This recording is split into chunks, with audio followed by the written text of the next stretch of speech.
Here we've got a pretty complicated derivative question. It's going to combine our knowledge of trig function derivatives as well as the chain rule, and the chain rule kind of within the chain rule actually.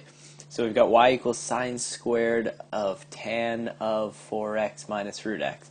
Okay, so there's a lot of different layers there. We always want to start from the outside in. When we're doing derivatives.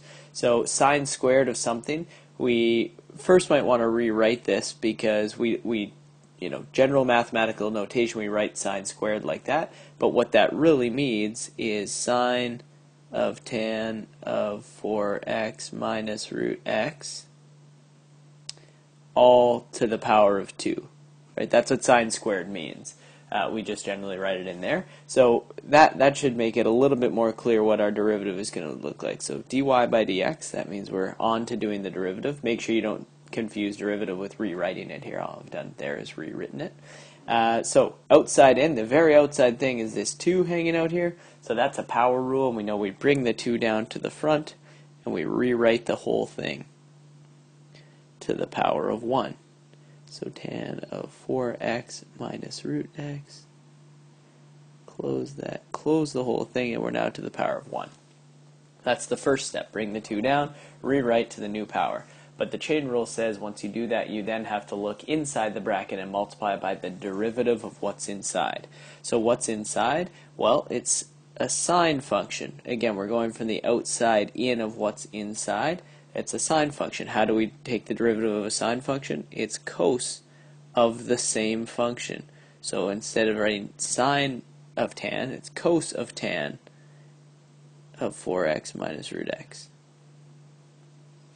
But the chain rule says after we take a sine function and make it a cos function, we also have to multiply by the derivative of what's inside.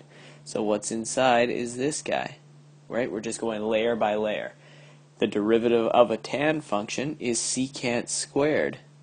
I'm just multiplying this all. Secant squared of the same function, 4x minus root x. Great. One last time, the chain rule says once we take the derivative of the outside, which was tan, so we turn that to secant squared, we then need to multiply by the derivative of what's inside. So that's now this piece, because that's inside the tan function. So we're going to multiply by the derivative of 4x minus root x, which is 4 minus the derivative of root x.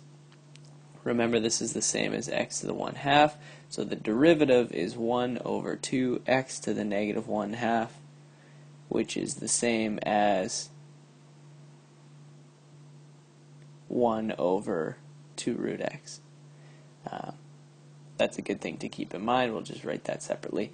So again, we're doing the derivative here, and it's 4 minus 1 over 2 root x.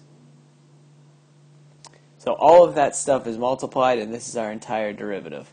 Just keep those words in mind. So what does the power rule say? Bring the exponent to the front, rewrite times the new exponent.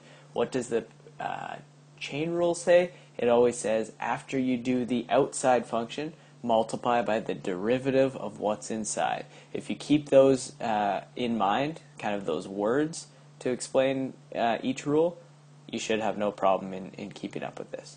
You can always send us more questions with trig functions, chain rules, anything like that. info@arnoldtutoring.com. Thanks.